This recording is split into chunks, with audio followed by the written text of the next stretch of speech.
Revista Contexto de Ciudad, por Victoria Lugones y Lucía Fidalgo. Cuarta edición, Elegancia e Inmigrantes, Buenos Aires en 1880. Para ponernos en contexto, en 1880 la élite de Buenos Aires buscaba una revolución, que contaba con 3 objetivos para cambiar esta ciudad. Ciudad elegante, un Estado moderno y manos aptas. Construir una historia digna que nos identifique, por Bartolomé Mitre, dejando amnesias buscadas. En 1869 nace La Prensa, un diario que se convertiría con el tiempo en uno de los más poderosos e influyentes de la prensa. Representó una novedad para la época en la Argentina. En su primer editorial estableció la independencia, el respeto al hombre privado, el ataque razonado al hombre público y no a la personalidad individual formarán nuestro credo. Verdad y libertad, he aquí nuestro punto de partida. Libertad, progreso, civilización, he aquí el único fin que perseguimos. No nos guía ningún móvil mercantil. Abrigamos la confianza de conservar la independencia suficiente a más de la que nos es característica, para poder ser intérpretes genuinos de la opinión pública. En 1870 nace La Nación, el nuevo perfil institucional que asumiría en las últimas décadas del siglo XIX, que lo iría acercando paulatinamente a las características de una empresa periodística más moderna, aunque sin dejar de expresar claramente sus preferencias políticas. Uno de los elementos clave que utilizará este diario para otorgar un marco de legitimidad a las acciones del gobierno de Buenos Aires será identificar permanentemente al gobierno porteño con el pueblo porteño, invocando así el apoyo de la opinión pública. El 6 de octubre se sancionó la Ley de Inmigración y Colonización promulgada en 1876 por el presidente Nicolás Avellaneda, conocida como Ley Avellaneda, a menudo mencionada como uno de los pilares legislativos de la modernización de la Argentina. A ello contribuye en primer lugar la tradicional asignación al inmigrante de una serie de atributos vinculados con dicha modernización social. ¿De qué manera afectó este cambio a la sociedad? Para 1880, Sarmiento y Mitre sostenían la importancia de la migración de europeos a Argentina. Sarmiento asociaba la inmigración con la idea de progreso, contraponía el inmigrante europeo al gaucho, es decir, para él la representación de la civilización y la barbarie, y tenía una pirámide social, la cual comenzaba con la élite en el primer lugar y luego le seguían la clase media alta, la clase media baja, los sectores obreros, es decir, los inmigrantes, y los mestizos o gauchos. Los sectores bien posicionados de la Argentina viajan a Europa para educarse y así traen esos ideales para revolucionar y cambiar la educación argentina, volviéndose una formación y construcción de la clase alta. A partir de esto surgió la idea de una educación para estos inmigrantes. Sostenían la importancia de educar con los nuevos valores. Para el público infantil se lanzó la revista Villiquen con el propósito de cumplir un modelo de niño propuesto. En el interior de la publicación se presentaban diversas facetas de ese modelo de infancia, desde los pulcros escolares y los niños que hacían caridad hasta los que se escapaban de la casa para jugar al fútbol y los que soñaban con comprar juguetes y golosinas. Se intentaba mostrar diversas facetas de la niñez. Así parecía el personaje que compuso la portada inaugural, un niño con una pelota de fútbol bajo el brazo, desprolijo y con una venda que le cubría parte de la cabeza y un ojo. Se encontraban en el cuerpo de la revista tanto niñas que jugaban a la mamá, tocaban el piano, daban un discurso subidas a un banco, como niños disfrazados de soldados. Niños y niñas transmitían emociones, con ojos de asombro y miradas traviesas y pícaras, con semblantes inocentes. Esta famosa revista se dirigía principalmente a los niños que asistían a la escuela, es decir, a aquellos a los que se les identificaba culturalmente como hijos alumnos. Carlos Pellegrini, un hombre que defiende la inclusión de las mujeres. Pellegrini aprendió a leer y escribir los primeros rudimentos del francés y del inglés en su casa,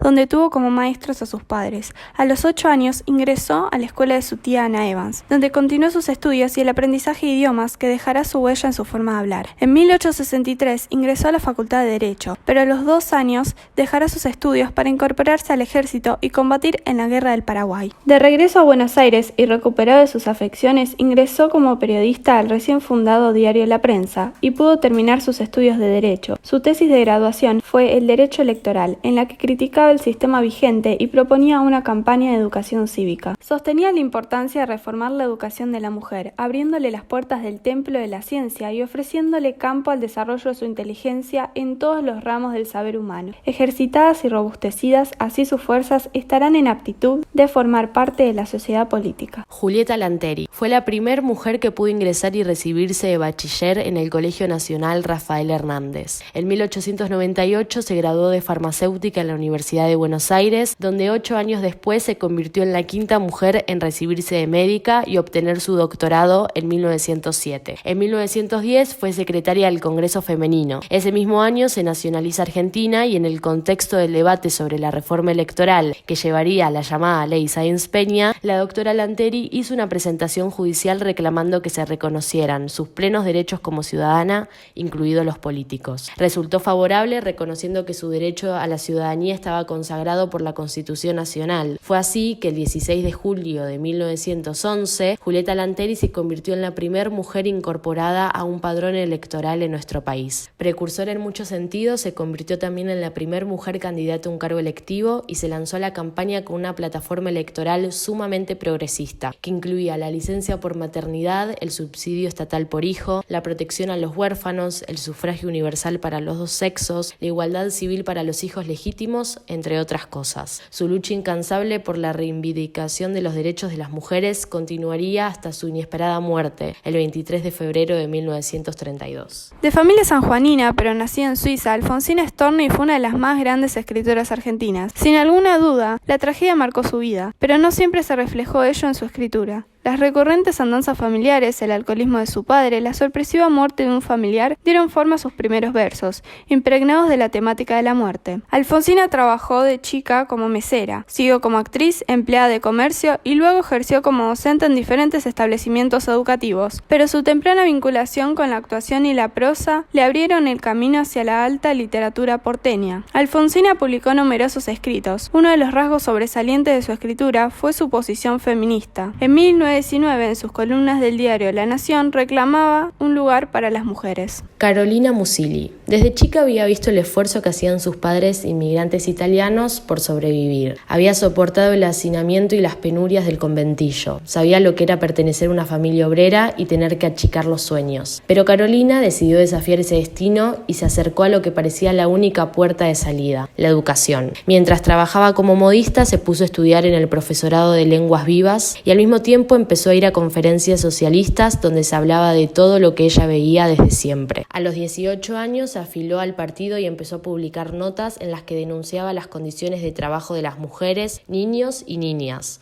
Puso todo su empeño en publicar el periódico independiente Tribuna Femenina, con conciencia de que las mujeres necesitaban tener voz y voto. El folleto se llamaba Que la patria sea grande. En él se animaba a ir más allá de las denuncias y proponía soluciones, pidiendo reemplazar los conventillos por barrios obreros y dar superficie sin cultivar para levantar viviendas con una huerta. En 1915 se incorporó al Departamento Nacional de Higiene y Trabajo. Se tomó muy en serio su empleo y recorrió talleres y fábricas cuidando la salud de mujeres y niños que desarrollaban sus labores en pésimas condiciones de higiene y seguridad. En junio de 1918, la Juventud Universitaria de Córdoba inició un movimiento por la genuina democratización de la enseñanza. Las reivindicaciones reformistas bregaban por la renovación de las estructuras y objetivos de las universidades, la implementación de nuevas metodologías de estudio y enseñanza, la libre expresión del pensamiento, el compromiso con la realidad social y la participación del claustro estudiantil en el gobierno universitario. Publicidad. La Martona, fundada en 1889 por Vicente Casares, fue la primera industria láctea del país. Funcionaba en la estancia San Martín, siendo la primera fábrica de dulce de leche en Argentina. El nombre escogido para la empresa era una clara referencia al apodo que unos niños le habían dado a su hija Marta, tras discriminarla por sus condiciones estéticas. Si bien los términos de bullying y acoso eran impensados para la época, actualmente estos dichos y decisiones discriminativas resultan terribles, especialmente para los niños, quienes son uno de los sectores más vulnerables. Para poder transportar el recorrido historiador que realizamos, elegimos Blues de la Libertad, canción de Los Redondos.